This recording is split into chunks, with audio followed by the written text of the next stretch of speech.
conversation. We call them Sparkination conversations because it's a concept I created a number of years ago. A Sparkination is a spark that creates passion that changes what's normal. And that's what we're here to do today, is to change what's normal.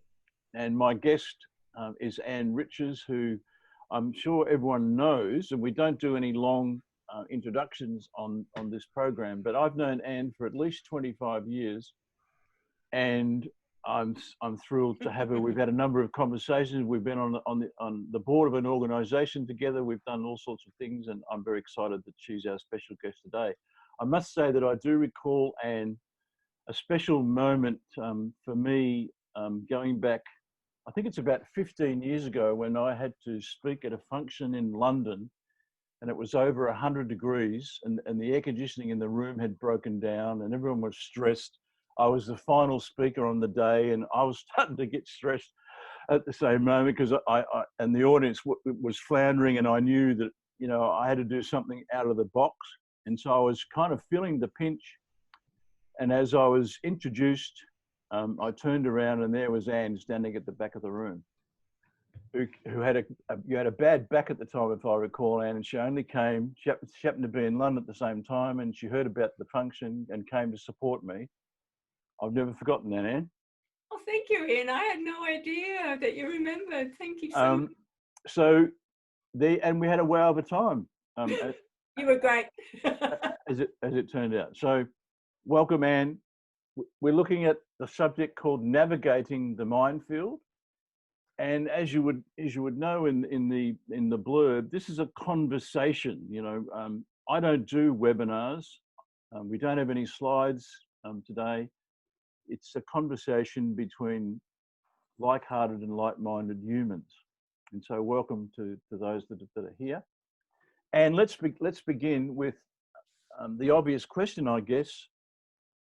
What is the minefield, and why should we know about it? Yeah, indeed. Well, some of you might know that I've just come back from Lightning Ridge. Has anyone been to Lightning Ridge? Any of you? No? Well, it's an extraordinary place in northern New South Wales, and it's been on my bucket list for about 48 years. That's another story. But we went off to Lightning Ridge, and I'd heard all these things that Lightning Ridge was, well, different. One of those places that you escaped to when you didn't want to be found, that the taxman kind of was not held in high regard, nor was any other kind of regulatory organisation out there. So we had no idea what to expect. And when we got out there, that was a good expectation to go with, because everything that you can imagine about the outback in that really bizarre Australian sense was happening. But we found ourselves in the opal minefields, and we actually, because we wanted to see what it really was like. And there was some extraordinary kind of real old Australian characters there. If you think about the hats with the badges and the beards and the, you know, the beer, and they're living in shacks and all that, it was just mind-boggling. And one of the things that somebody said to me was, you know, people have varying degrees of success here. They can be tunneling or digging down and looking for opals for years and years and years and never find anything. And then they're the ones that strike it rich. And this is the line that I wanted to start with. She said, but you know what? You can't tell a millionaire from a mug. And that resonated with me, because that's what the mindfield's all about for me. That what you see with a human is not necessarily what you get. That there is so much going on below the surface, and we can only usually see what's above the surface. And even then we can miss it and get it terribly wrong. And so the concept of navigating the minefield for me is one that has even more relevance today, because in organizations, but we're seeing it now with governments, there's been this one size fits all approach. And what we know is that there's no wonder that there's been resistance. There's no wonder that right now we're seeing anger and frustration and protest and disappointment and massive increase in mental health issues and suicides going up, because this one size fits all approach can't possibly apply. So the minefield for me is about the fact that there is stuff going on above the surface and below the surface, and we need to explore deeply what that means. We do now. I'm sure, folks, that conjures up a number of images for you. So what's the minefield for you, folks? Firstly, and I've not been to Lightning Ridge, but my parents spent a very interesting period of time there where they were actually staying with the local cop who was assigned there about 20 years ago, and that was an absolute like something out of a Hollywood Western. So I can imagine. Absolutely, all of that. but the below the surface thing, if I can kick off, been seeing a lot of that lately, just managing a team who are also primarily in Victoria, and asking the question, are they okay? And of course they all want to present that they're okay and nothing's changed and everything's going to be fine, but you just know that beneath the surface there are a lot of concerns. Yeah, I was nodding vigorously when Anne was talking about that, because the nature of the work I do gives me access to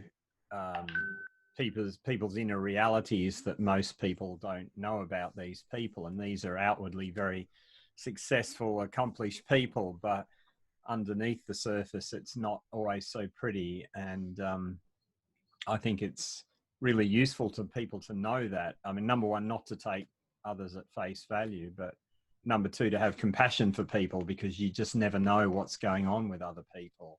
And I love the expression mind field, because I never really thought about it before, because I often used to say to people, you know, it's like you're having conversation with someone that you've worked with for years, and it's like you tread on a land mine. You know, something blows up and you have no idea where that came from. It's a total shock.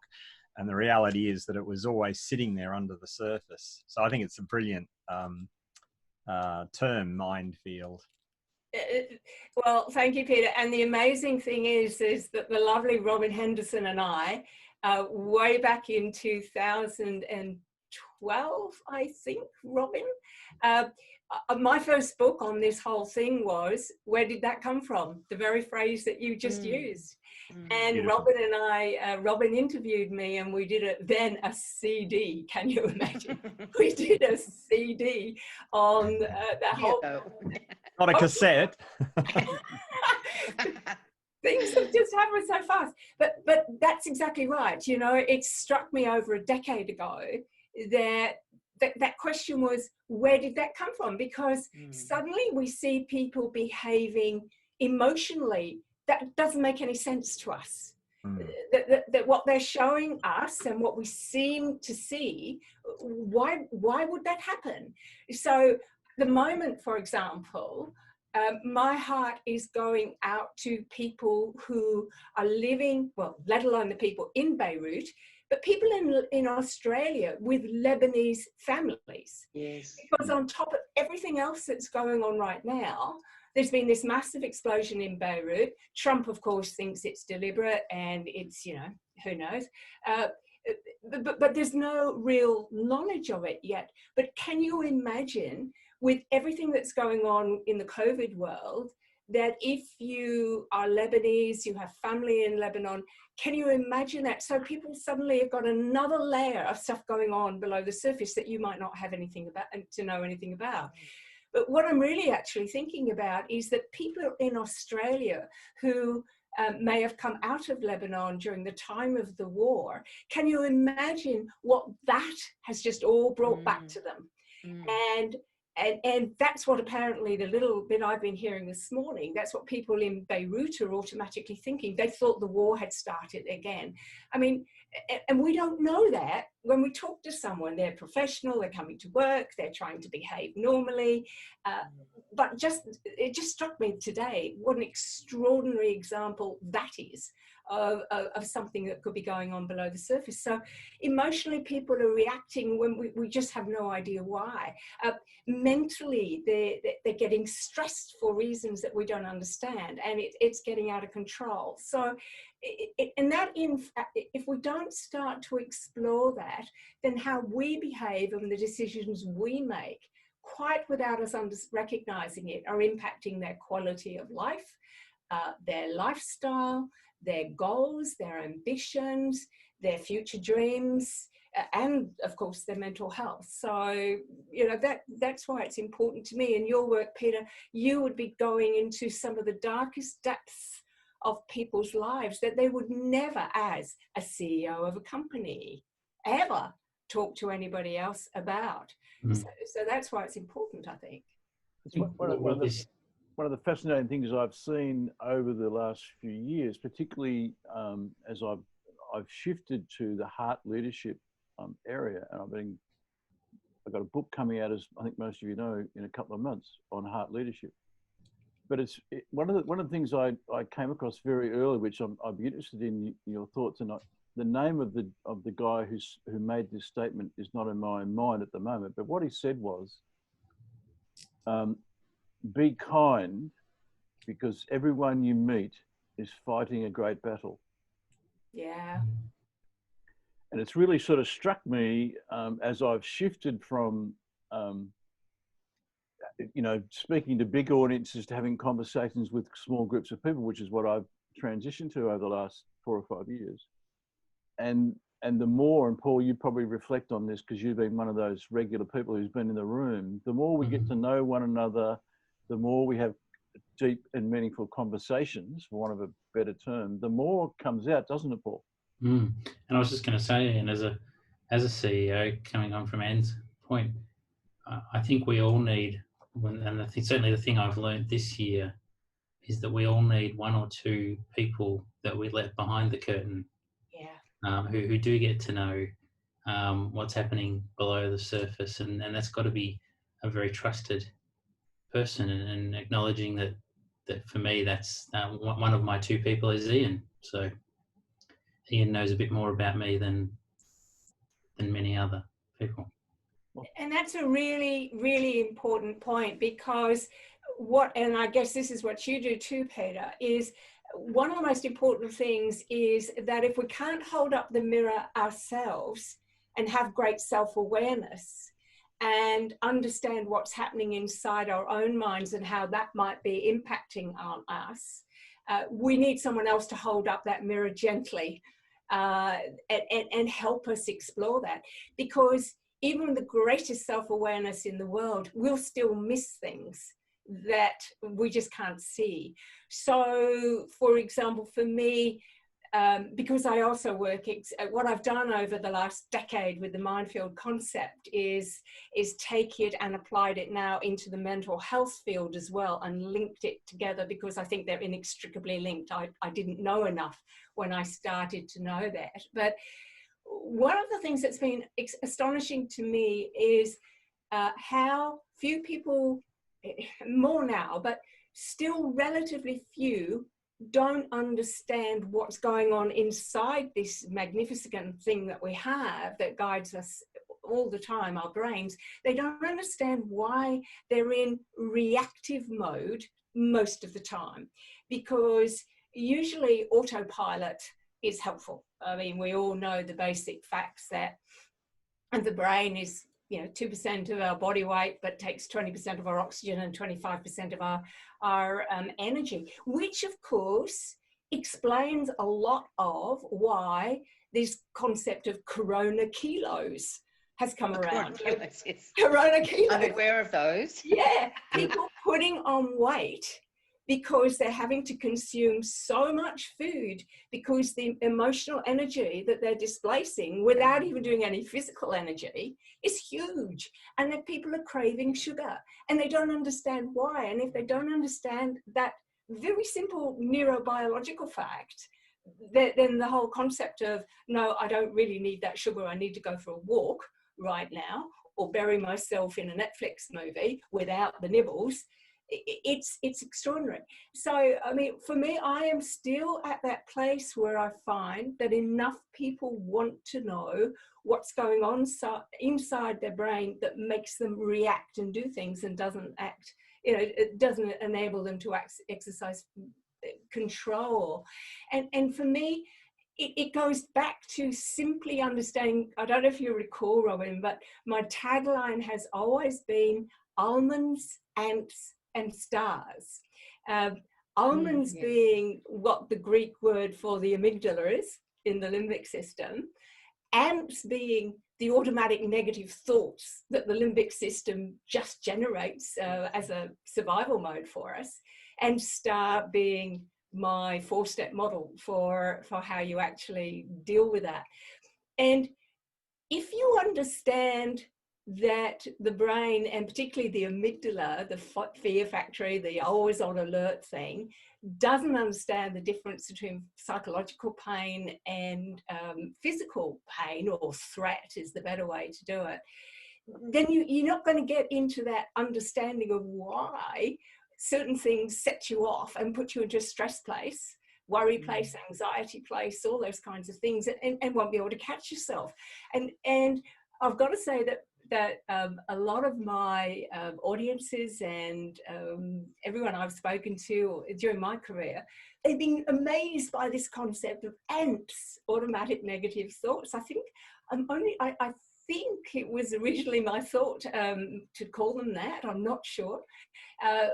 But I mean, even today I had an ant because, and I was talking to Ian before we came on saying, NBN was put in yesterday. And normally most people go, NBN, oh my God, good luck.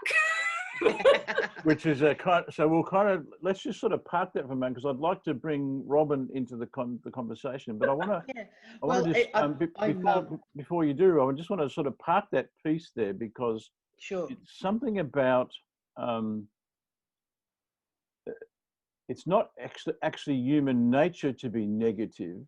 We've actually conditioned ourselves to be negative. So I want to sort of park that, but Robin, let's have you join in.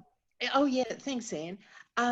It's interesting, Anne, because when you were talking, and when you were saying about, how does it apply?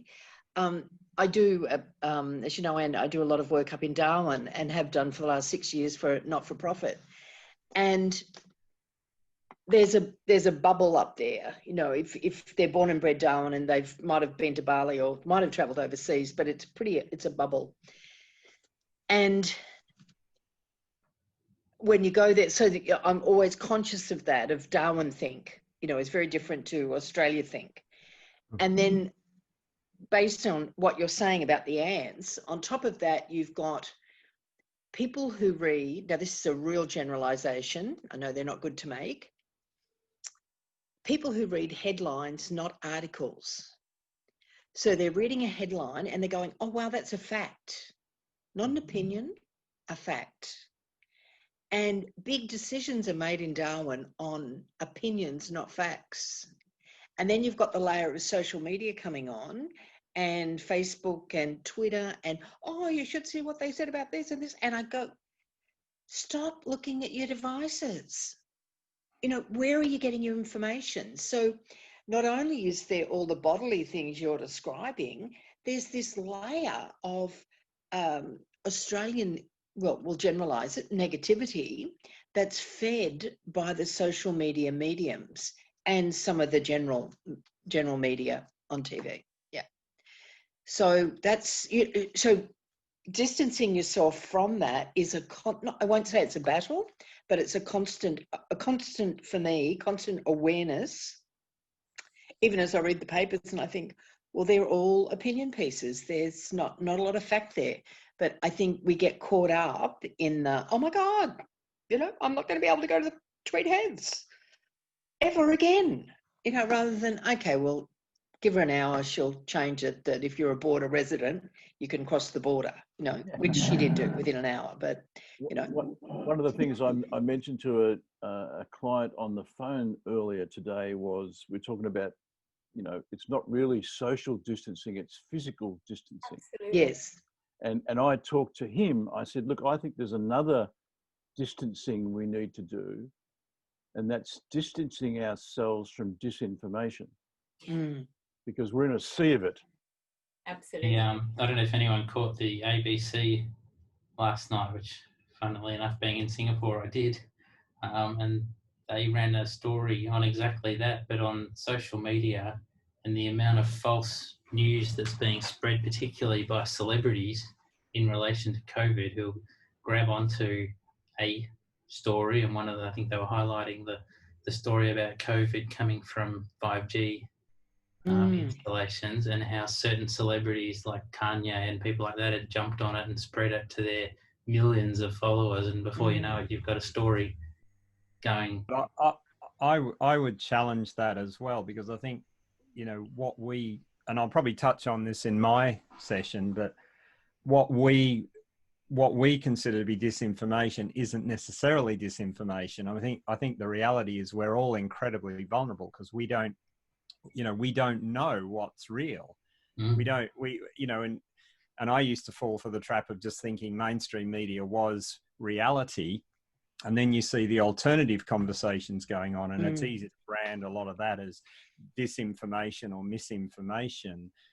But I couldn't sit here and say that 5G doesn't have an impact on the human physiology. I don't know. I mean, I'm not an expert in that. Yeah.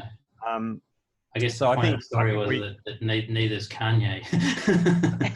No, but, you know, it's like, well, and one of my concerns is that as soon as people hear the name Donald Trump, they just think, well, he's a dickhead, and therefore anything that comes out of his mouth mustn't be true. But chances are some things he says may actually be true or have a grain of truth in them. But because we don't necessarily respect the way he behaves, we just write off anything he says, which is almost unfortunate in a way. But I think we're all vulnerable with this, and I'll probably touch on it when I do my session, and it isn't my session, so I'll pass it back to Anne. Well, one of the interesting things, Anne, that I wanted to ask you about, because it seems to me it's like up in here, I've got all this stuff through in the environments that I've been a part of, and I've stored all this stuff, but my brain doesn't actually know the difference between reality and not reality. It doesn't. It just takes it in. And so there must be, and I'm sure you've got something. There must be a map that sort of helps us navigate this. So we've got all this stuff went in here. We don't know whether it's true or false or otherwise. We make an opinion judgment about that based on our conditioning. Yeah. So how do we find our way through all of this? I guess the map is, as we've started to say, first of all, recognizing that we don't know what we don't know. And to that point about all that information coming in, if you're particularly vulnerable, Peter, as you've just said, so for example, in the UK, today I think is your first Liberation Day completely. And my sister has just gone out into the world because she's been locked up since February. Because, listen to my language, locked up, but listen to my language. She's been locked up because that's her language, which is astonishing. But she's extremely vulnerable, and I, with the greatest love in the world, not particularly discerning with the information that she has, but she's got 24/7 all the crap television channels running in the background. Yeah. And part of the map, Ian, is to understand that our brain responds in a particular way, looking for shortcuts all the time to conserve that energy that I was talking about earlier. And the way it does that is just store information without sorting it. And then it pulls out the information that suits our reality. It suits which is why we're not very good at listening to alternative point of views, because they don't fit our stories. So your comment about Trump, Peter, that would antagonize people beyond belief. My husband managed to get himself engaged in a Facebook debate a couple of days ago, and he just said to somebody in WA, you know, I think your observations about what's happening in New South Wales and closing the borders is well, not desirable. I won't use the words he used. And the torrent of abuse that came was extraordinary. He just expressed an opinion. Yesterday, I put a piece on LinkedIn simply describing the neuroscience experiments that show that, and this has been a replicated RCT trial, and it's been done several times, it's gold standard, that taking a Tylenol or a paracetamol may help for social pain as well as for physical pain, because the brain doesn't know the difference. My God, you should see the commentary. And it's as if I'm saying, go out there and overdose on paracetamol. That's the answer. But that's not what I'm saying.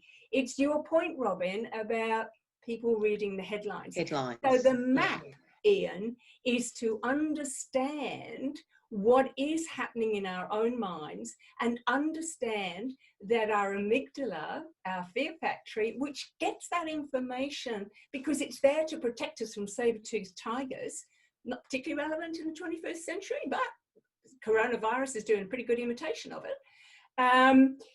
It's there to save our lives, essentially. And so it's filtering, what do I hear, see, read, taste, touch that feels like a threat? And we don't know that until we've sorted it through you'll appreciate this, Peter, the technical term that I apply is the database of nasty things. It's our history, you know, and what are our past experiences, or what are we hearing that means we don't have to think about it, but other people are telling us, like, as you said, Robin, the background noise. What does the Daily Mail in the UK say? I mean, the font of all knowledge. So we have to start to recognize what are our amps, what triggers those amps. So here's the map. What are the things that trigger us that we're aware of? How can we work? And then once we know that, what are our amps? What are our triggers? What are our early warning signs? This sounds fairly psychological approach, Peter, because that's what it is. And I've just tried to, without a psychology degree or background, this is just neuroscience as well. I mean, the beautiful convergence of the two. If we know we experience amps, and that's because our amygdala, our almonds are trying to save our lives, if we know that they don't know the difference between psychological threat and physical threat, if we can work out the things when we have an ant and what's triggered it, then hopefully we can work out not to do that in future. And you're saying ant, is that the word you're using? A-N-T, yeah. A-N-T. Automatic negative thought. Yeah. Which is just the brain's natural default. And I think it's so important to understand that point, because and that's why you know, a lot of my keynotes, I start off with the whole topic of fear, because it's all based around this desire to protect ourselves from threat, and the mainstream media plays on that because it's always, you know, I call it the bad news. You know, I say to my wife, why are you bothering to watch the bad news? And I used to always feel sorry, you know, when I'd go and visit client organizations and I'd be sitting in reception and they'd have 24/7 BBC or, you know, whatever news in the background. And I always felt sorry for the receptionist or security person sitting there, because all day, whether they realize it or not, they're absorbing all this stuff. And it's a tiny fraction of reality. In fact, I decided that news, NEWS, stands for never ever whole story. Oh, that's a good one. Never ever whole story, because it can't be the whole story. And what they pick is the juicy bits that get our brains to downshift into, you know, the headline. Yeah, well, it's the headlines grab our attention because it's about threat. You know, if you saw and it makes you want to buy the newspaper, because if you saw a banner that said, you know, a Boy Scout helped a little old lady across the road today, you go, well, who cares, you know? But if there's an explosion somewhere in the world, I want to find out what that's about. So we really are wired up to this. And I think the most important thing that we ought to be teaching each other and kids is not what to think, but how to think. You know, how to critically analyze everything, because information is contaminated by, you know, political and financial, economic agendas that we're not privy to. And we just assume that, well, this must be a fact. Yeah. And as you say to your clients, no doubt, Peter, and I say to other people, even, well, thoughts are not facts. They're simply a construct that we use based on our database of nasty things, together with our thinking style. And that, for example, takes you into that whole realm of, are you somebody who naturally is more optimistic in their thinking or naturally more pessimistic? I'm not particularly a fan of that whole positive psychology movement. I think there's some question marks about it. But there are people who see the world in a more positive light. And there are people, based on their experiences, because I don't think this is something we're born with, but we may be environmentally exposed to it at a very early age. You know, we have to, that map of how you get through the minefield is recognizing all these things about yourself. And for some people, they'll never recognize them, because it actually requires you to look deep inside, and some people don't want to see what they see because it's very painful. I wonder. Is anyone familiar with Byron Katie's The Work? Is there anyone? Can you tell us? She was the grief lady, was she? Well, Byron Katie, Byron Katie, Katie. She created something called The Work. It's a little bit like CBT, but it's her own system that she developed when she was in her 40s. She had this kind of enlightenment moment where, you know, she was depressed and angry at everything, and you know, seriously overweight and on the verge of self-destruction. And she had this whole experience that sort of woke her up. And she's now well into her 70s, and she's teaching this. And the work is really clever. And she has 4 questions. The first question is it true? So whatever belief that's driving you crazy, is it true? The second question is, can you absolutely know that's true? So it's inviting people to explore, do you really know this is, you know, to be a fact? And regardless of how you answer the first 2 questions, the third question is, how do you react when you think that thought? So getting you to tie that thought to your emotional and you know, physical reactions. And then the fourth question is, who would you be without that thought? And getting people to explore the possible alternative reality that might exist for them. And there's more to it. I mean, she has the thing called the turnaround, where you look at it from different angles. It's very, very clever, incredibly powerful. So it would fit nicely with the stuff you do, Anne. She's definitely worth checking out. It sounds great, because the way that I created my own model for that, as I said, you know, more than a decade ago, was I created this concept called STAR. So almonds, ants, STAR. And STAR is a very simple acronym. It basically stands for stop, think, act, rewire. And by that, and it sounds like it's a version of this woman's marvelous thinking. It's basically, part of the map is to understand, how do we know that we're feeling something that's aroused that fight-flight mechanism, which is what the ants do.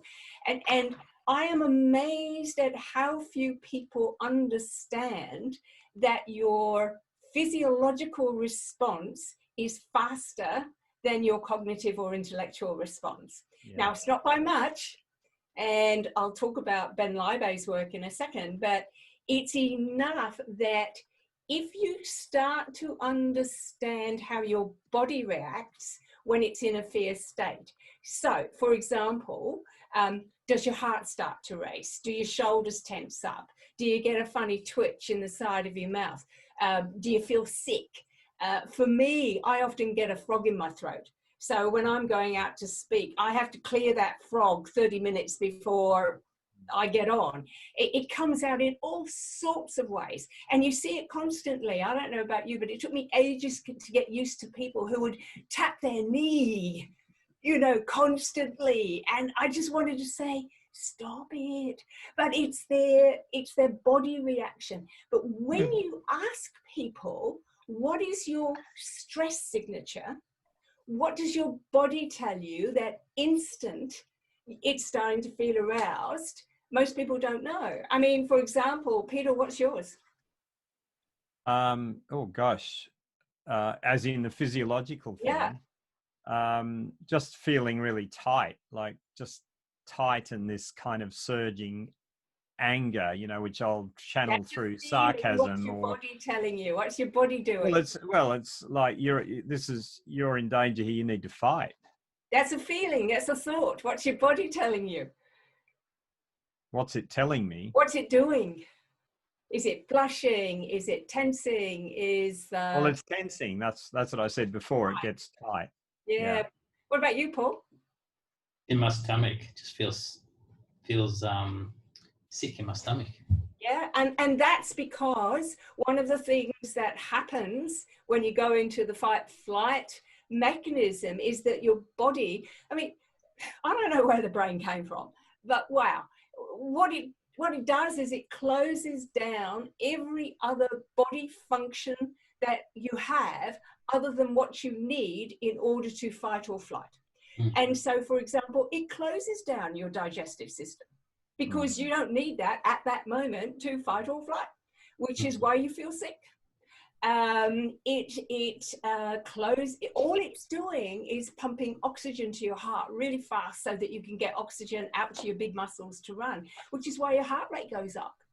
But the thing that's so worrying about people not understanding that at this particular time, or in any time when they're in a stress situation, but right now it is really concerning me, is that it depresses your immune system, because the body ironically thinks that you don't need your immune system to fight or flight. You might need it later, but you don't need it at that point. And so consequently, people, by being in this highly stressed, highly distressed state without doing something about it, and we all know the usual things around that, they are actually making themselves more vulnerable to illness than if they were just keeping calm. So the best prescription really is not to, at night sit down and watch the evening news, which simply, suppresses your immune system. Watch a bloody good comedy. Just have a good laugh. That's really the best solution, isn't it? Not let's find out how many people died of COVID this today on the planet. That doesn't help people's immune system. Or it's perhaps, and we won't go there today, but it's, heart leadership is actually ignoring the brain initially and just paying attention to the heart. Because the heart knows. Yeah. And then asking the brain. Now, it's taken me a year to rewire. I love your star. Stop, think, act, rewire. It's taken me a year to rewire myself to ignore the brain and pay attention to the heart and then ask the brain. I also maybe will go into another little area, seeing we're a small group and I think people are interested in this. I read a wonderful book called The Untethered Soul by Michael Singer. Who was the author? Michael Singer. Oh, beg your pardon. Sorry. Which I highly recommend. But one of the things that he suggests, and this is not his language, but when you were talking earlier and using the word, I think you said, just looking at my notes about commentary, his view was we are not the commentary, we are the creator of the commentary. And that the untethered soul is about taking a step back. I first learned this through meditation, where you discover that you're not your thoughts, but rather the one who's having them and the one who's creating them. So this is a whole different field. But I know myself that nowadays, when I pay attention to the heart first, I've maintained my meditative practice, that the mind is less busy, less noisy. And my body is less, like my reaction is I have a tensing. I can actually, if I feel my fists clench, I know that trouble's on the way. Absolutely, your stress signature. Yeah. And so that's the physiology. But what I've found is that the more I don't go to the brain initially, rather follow the heart first, the less clenched fisting I'm doing, the less physical reaction I'm having. So that when I do get to the brain, I'm much quieter. And Singer goes into a whole lot of, techniques about how to do that. So that's a book I highly recommend, because we're not our thoughts. We're not. Well, they're not even our, the other thing is they're not even our thoughts. So I think... No, indeed. Richard Wilkins here in the UK, who is one of the most inspiring people I've ever met, he describes it as a script. We're being handed every day of our lives, being handed this script by the media, our parents, teachers, society, telling us how we should be, how we should look, how we should live, should.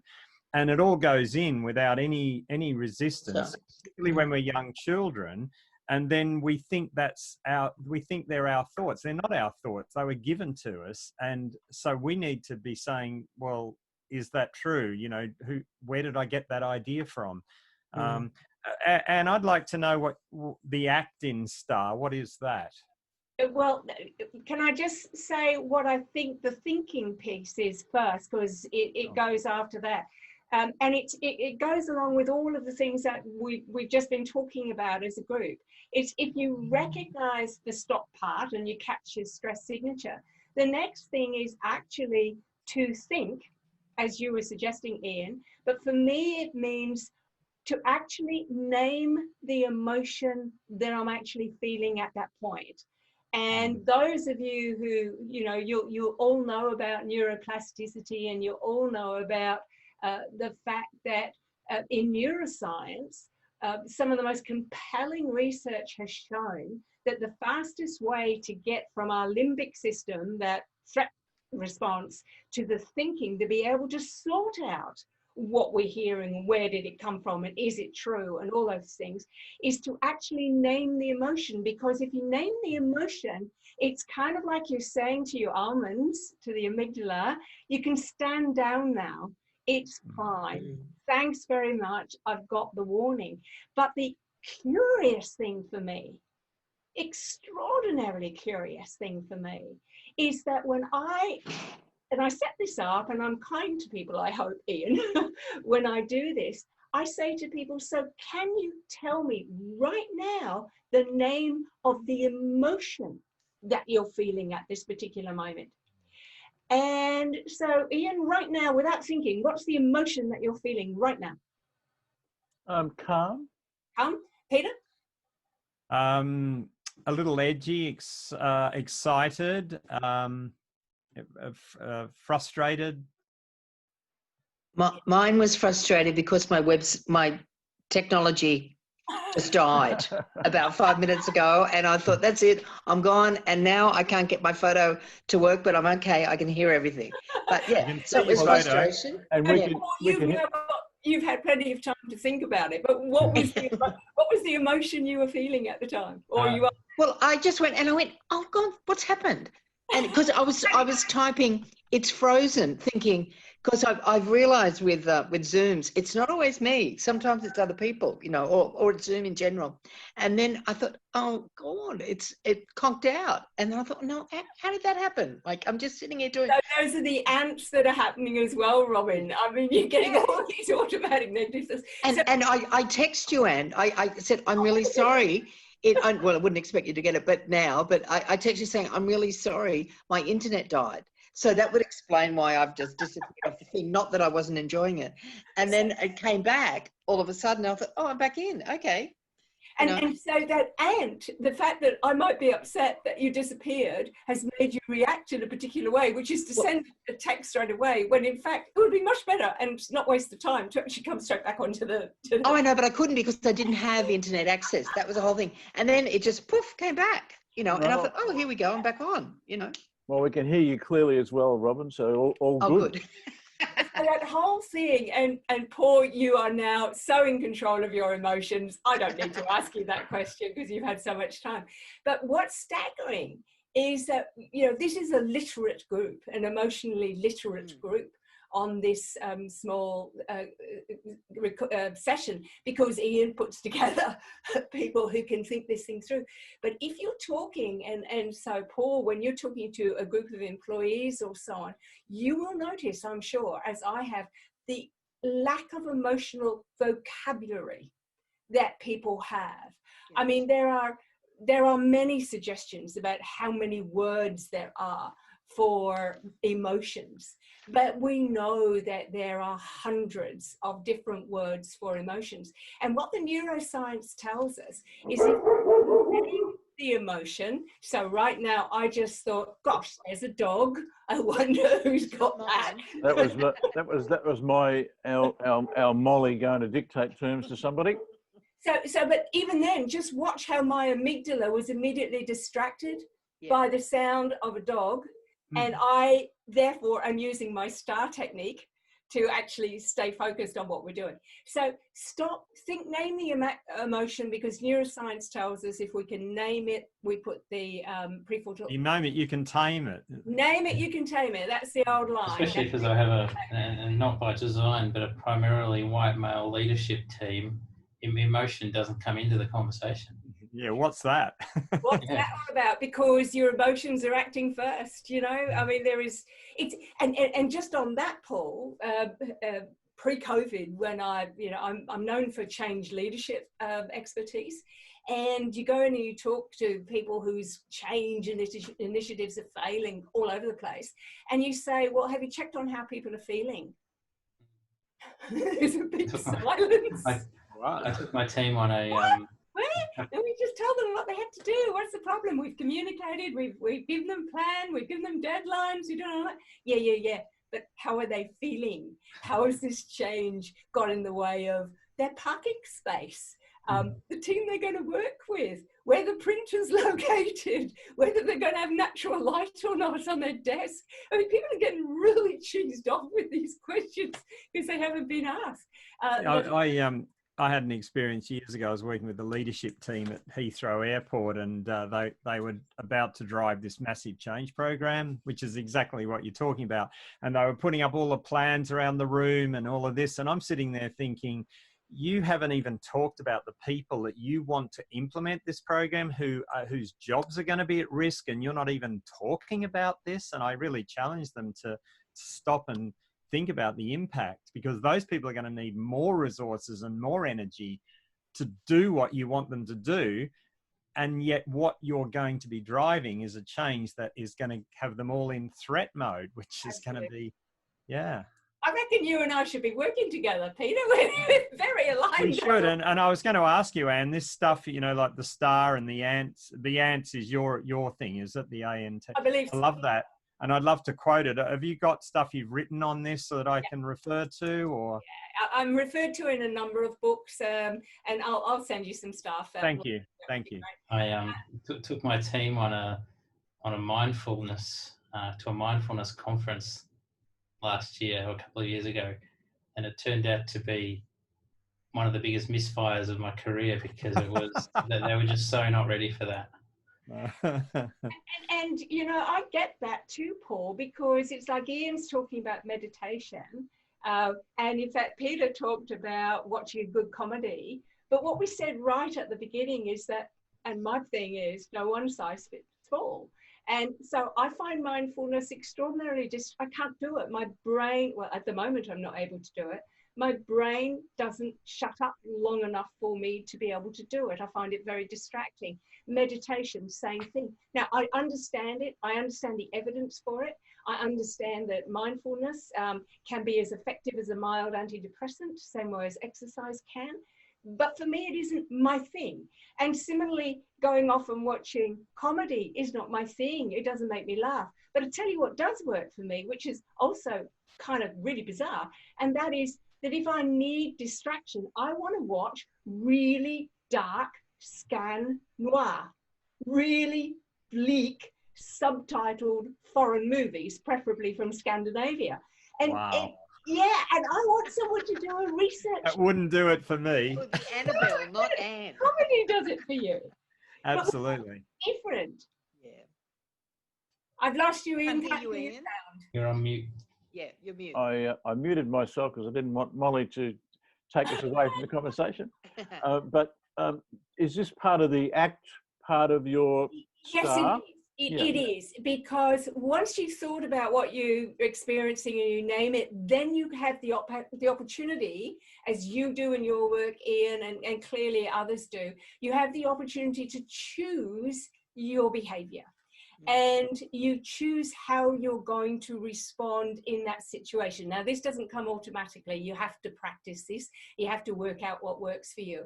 But for me, when I start people off on this, I say, look, as you're starting to map your way through this, work out what your triggers are, work out what your warning systems are, work out what your braking systems are, work out what works for you to slow down. And in the heat of the moment, because all of this happens in the heat of the moment, in the heat of the moment, if you can remember STAR, the ACT is visualize very quickly, how would you prefer to respond in this situation? What would the person who wasn't agitated, wasn't angry, wasn't distressed, what would they do?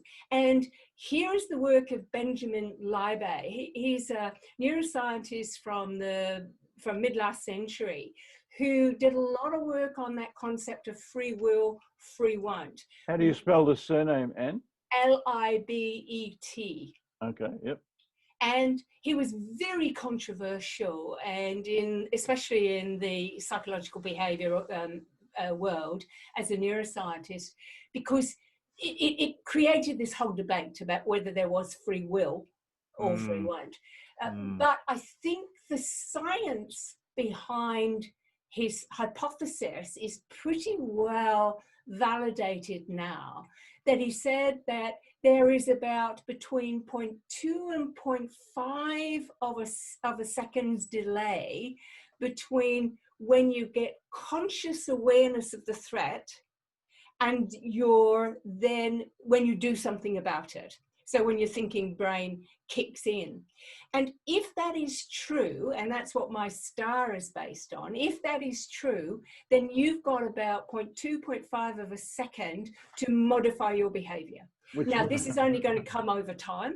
But it reminds me of that wonderful, wonderful line and insight from Viktor Frankl in that great book, Man's Search for Meaning, where he said, between stimuli and response is a choice. Absolutely. And in that gap lies our freedom, or words to that effect. Yeah. And that's what Libet set out. Well, that's what Libet has proved.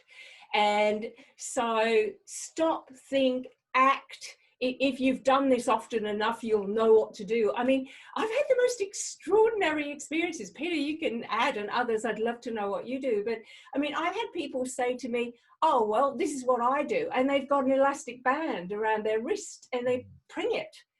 Which brings them back to reality. I've got somebody, he was a big guy, you know, he was in my group, towered over me, a really strong, macho kind of guy from, I think he was Texan. I mean, and that conjures up all sorts of ideas. And he said, oh, I know what you're talking about, Anne. He said, I'll go and get it for you. So he walked over back to his desk, pulled it back, and there's this stupid looking bear. He's got this toy bear. And I said, what do you do with that? He said, every time I get agitated, I look at it and realize that's how I could look, and it snaps me out of it. You'll love my technique, and I just say out loud, I say Yoda, because it reminds me to get back to the life force. Absolutely. And often that changes just in itself. So that's my mantra when I'm feeling clenched fisting. I say out loud sometimes if I'm with people. I say it silently.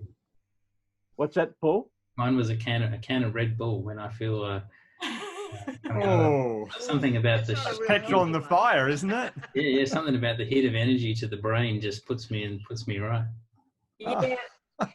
But sometimes you won't have, if you're in the middle of a meeting and somebody has just said something to you which makes you go bang, and you don't have a can of Red Bull in front of you, actually that's still a good strategy. Walk away and just say, excuse me, I just need to go and get a drink.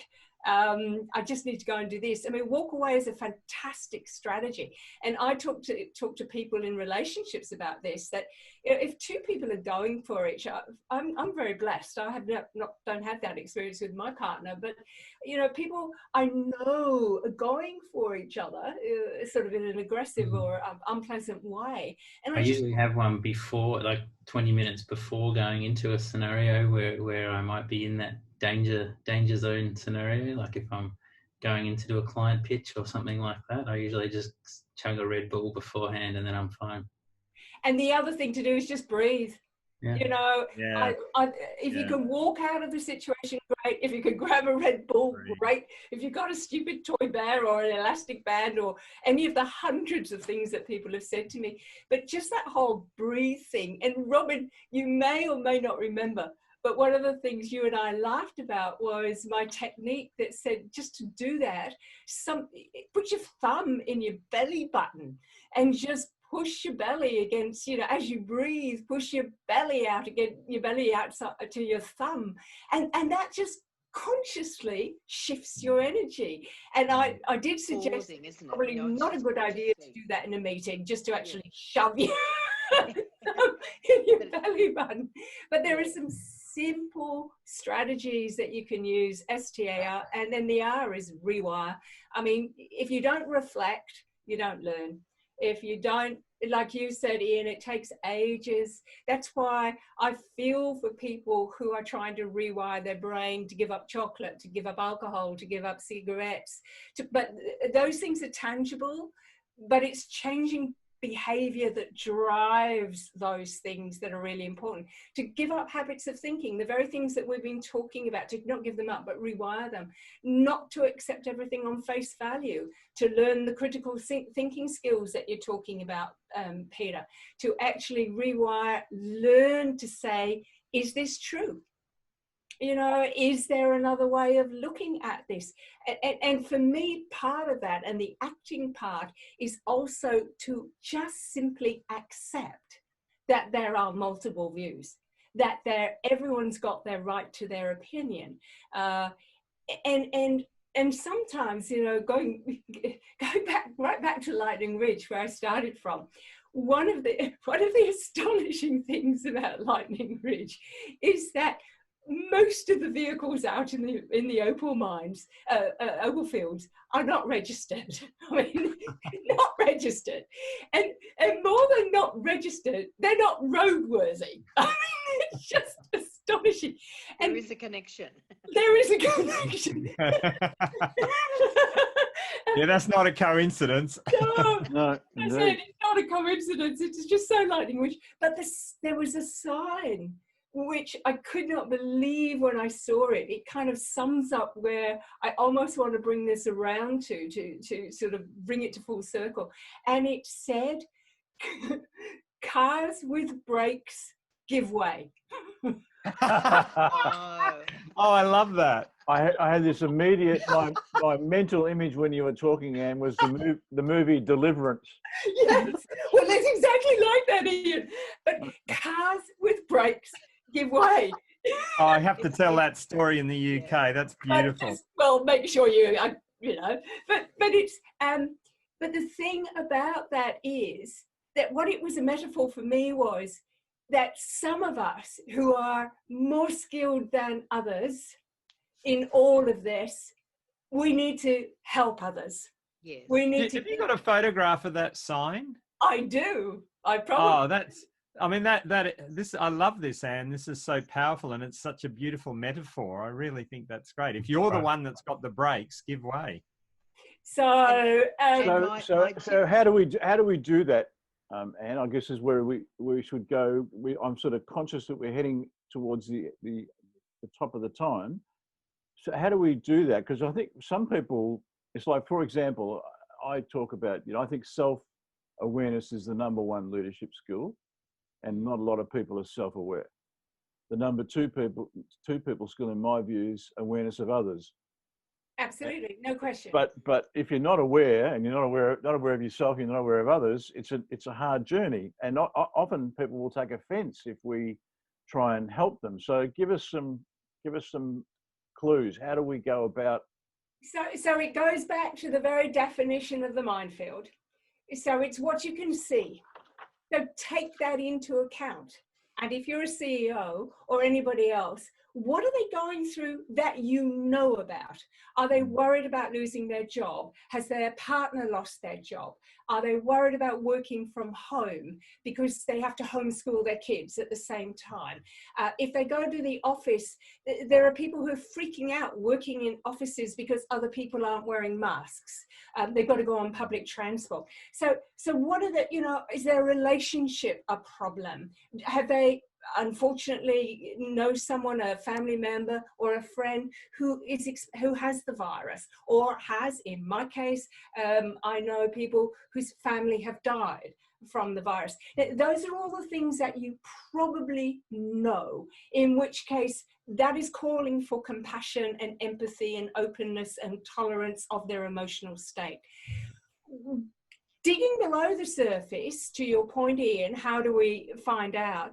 That requires us to, as you say, be very grounded ourselves in order to do that.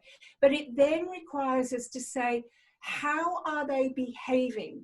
Are they behaving in a way that's not the way they usually behave? What are they saying? Are they saying things like, oh, I'm not sure if I can do this. No, I can't get that work done on time, when usually they do. So it's not that what they're saying is necessarily inappropriate. It's just, is there a contrast in their behavior? If you were in a face-to-face situation, if you are having meetings, or even on Zoom meetings, if people have always turned up, got a nice disposition, always contributing, got something to say, and suddenly they don't. Or so that's the behavior. The other thing is, that's what they're saying. What are they looking like? Have you noticed that they've changed even physically the way they look? So, when I'm doing a Zoom call, I do try to put a jacket on, and if I'm presenting and look the part, I can't say I guarantee that behavior with all Zoom messages, but what if people, you can see they're not looking after themselves physically anymore when they used to. So I had someone who worked for me a little while ago, and she always looked like she'd stepped off the front pages of Vogue. And I always knew when there was a problem when she came into the office in tracky dacks, flat shoes, no makeup. It was a classic sign that her behavior. So what are they saying? What are they doing? And, this is the courage bit. Ask, check in, simply say, I mean, I'm an Are You OK ambassador as well. And the tagline of that, as you know, is a conversation could change a life. But it's around us. It's beyond saying, are you OK? Because that's a closed yes or no answer. It's around being very specific and saying, hey, I've noticed a change. I'm concerned. this is what I've seen in the past, and you'll find the careful, loving, caring way to do this, but it's actually to call out the change and say, look, normally when we get together, you're kind of always, you know, on time. You're always contributing. You're always, you know, you're a member of the sports team. You always look after other people. I'm not seeing that now. Is there something going on? Is there something, you know, that you might want to share with me? I'm not prying. I'm just noticing a change in behavior, and I'm wondering if I can help. And so I think it's that 3 levels: what you can see, that you know, what you can see that you don't know the cause of, but you can see it coming out in what they're saying and how they're actually talking and behaving. And the 3rd step is to ask, you know, gently ask. That's my view. Yeah, in the asking, then you're really allowing, you're giving them permission to admit weakness or something's not right or whatever, rather than just assuming everything's okay because they said it was okay. And that "I'm fine" is a common resistance point. You know, you can ask them and they'll say, no, I'm fine. Just a point on, sorry, Anne. I was just going to say, just a point on the actual question. It just occurred to me, are you okay is a really, I think we need to, you know, be better to say, are things okay? Because if you say, are you okay? It's like it's an indictment on you as your character. Yeah. That's why people say, I'm fine, because they don't want to be seen as something inherently wrong with them, as opposed to, are things okay? Are your thoughts on that? Yeah, absolutely. And when you, and the interesting thing, Peter, is I'm not sure if you're aware of it, but there's a massive movement in Australia, huge brand recognition called Are You Okay? It's on every billboard. There are over 100 of us who are ambassadors. What do you think about those words? Because I'm concerned. I agree with you. I agree with you, because for some people, again, it depends, doesn't it? This is a whole contingency approach. It depends. Yeah. For some people, they won't respond to it, but for others, they will see it as a threat. Yeah. You know, they immediately feel, and and here we go again. We're back into the almond effect. You know, we're back into ants. One of the interesting things, I mean, I always start when I'm having a conversation with clients, or really anyone. I always start with one question. And it's interesting, Peter, that you're reflecting on this. But my question is, how's things going? Yeah. And then I just wait for the response, because, and I find that the longer, I mean, Paul, you'd have memories of this when you and I were meeting in person. We'd go to our favourite coffee shop, and I'd look Paul in the eye and I'd say, how are things going? And it's a very difficult question to. And then I'd wait. Yeah, you can't brush off that question. I think the key is the wait. It's the waiting. It's the waiting. It's the and this is particularly hard for extroverts. Actually, it's at both ends of the spectrum, because if you are an extrovert, then you're almost certainly wanting to finish the other person's sentence or to jump in. If you're an introvert, you might wait too long and show very little on your face, both of which are barriers to somebody spilling what they want to spill. So I love this idea of saying, how things going. I still come back to noticing a behavior, because that gives you, and maybe it's because I'm a lawyer by background, you know, I kind of want evidence. But it means that they can't say, I'm fine, because you can then say, look, I appreciate you may not want to talk to me around this at the moment, but I am concerned because this is what I'm seeing. So I'm not making this up. So again, language for the right person at the right time. Remember, Aristotle got it absolutely right. You know, anyone can be angry with but to be angry at the right time, to the right degree, with the right person, in the right circumstances, the right moment, in the right way. All of that, adjust that to, anyone can have a conversation with somebody, but to have the right conversation at the right time, in the right way, using the right words, you know, fill it in as you like. But that's where taking the time, I try to, and I'm still rewiring, I try to pause for at least 5 to 10 seconds after I've asked a question that I think you can see people's eyes, that requires time. I mean, you can see where their eyes go.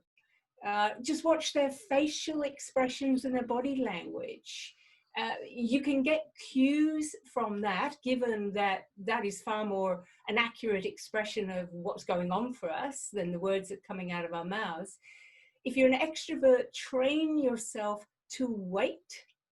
Count to 5, count to 10. Yeah, I think you mentioned this earlier, Robin. This you said the pause. You know, this is the you know, it's almost a built-in thing. We've got 2.5 seconds, you know, to respond ourselves. So maybe 2.5 seconds is a bit of a guide to how to the pause. Point two. Point two. There you go. 0.5. That It's guy, 0.2. yeah. It's somewhere between 0.2 Less than half a second. A blink. less Point- than half a point two. second. The neuroscientists can't even really tell us all of that. They can only see what's going on in an fMRI in very restricted ways. Yeah. But that seems to be the science. So we've got to do it very quickly. Our response, but this is where, having had that fast, see, this is really interesting too, because with the greatest respect to the men on this meeting together, I just go from my own experience. Many men want to fix the problem. That's what we're socialized to do. That's our job as men. That's what CEOs are there to do. Yeah. And as a lawyer, that's what I was there to do. And so what I'm asking people to do is to go contrary to their socialization, or their profession, or their job, and not have the answers, or to at least wait to find out what the real problem is. Because you might think someone's very angry, but in fact they're not. They're just incredibly frustrated. They require 2 different responses.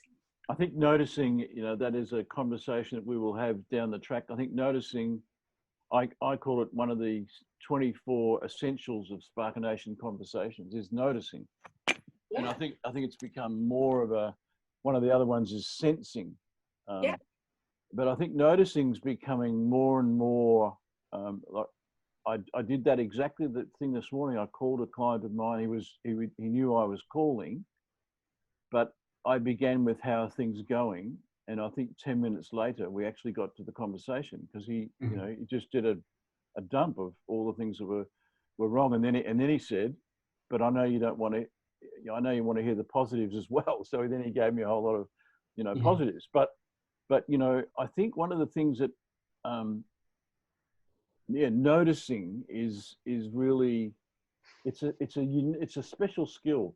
I was talking with Peter last night when we were talking about next month, where Peter's going to talk about loving your learning zone next time. But my favourite word of late is nuance. Yeah. Yeah, I love that. And I think we've got to do a lot of nuancing, you know, particularly when people are in deep pain. You know, the guy I was talking to, you know, he's in Melbourne, he can't go out of his house, and you know, so how things going? It was, I guess, was a bit of a, you know, and immediately he told me all those things. But because I had noticed a few things about his behaviour online. Yeah. When we got to it, I mentioned a couple of things. I said, I noticed, you know, blah, blah, blah. He said, oh, yeah, I was really angry at that moment, and I shouldn't have said that, and I wish I had deleted it, but, you know. And so noticing's a powerful part of this Absolutely. minefield that we're all living in. Paul, I think you've got to go short. Is that right, Paul? To go shortly, yeah. So we'll just kind of wind this up if we can, and then I'll just I'll press the finalise button. But and maybe some final thoughts. I think you've taken us through a great journey about how we manage our minefield. But are there any other little thoughts, little gems that you could close us off with? Well, I think we've covered most of them, and I think everybody has contributed beautifully and put their own spin on this, and that's my point. No one size fits all. But shall I just say that my favourite T-shirt at the moment sums up for me where I think we should all be at, And that is, it's a t-shirt that simply says, make empathy great again. Wonderful, wonderful. And that's what it's about, you know, getting through our own minefields, other people's is around recognizing that, well, who could put a percentage on it, but most people in the world at the moment are living in some level, nuance of fear. And that means that their reactions are not what you can expect when we were before coronavirus. And the world has changed forever. And the brain is wired, this is simply biology. Our brain is wired for certainty and predictability, and all that's gone. All that's gone. Indeed. And so the human brain right now is absolutely unprepared for what's going on. And those of us who have this ability to step up, we have to show great compassion for ourselves and for everybody else.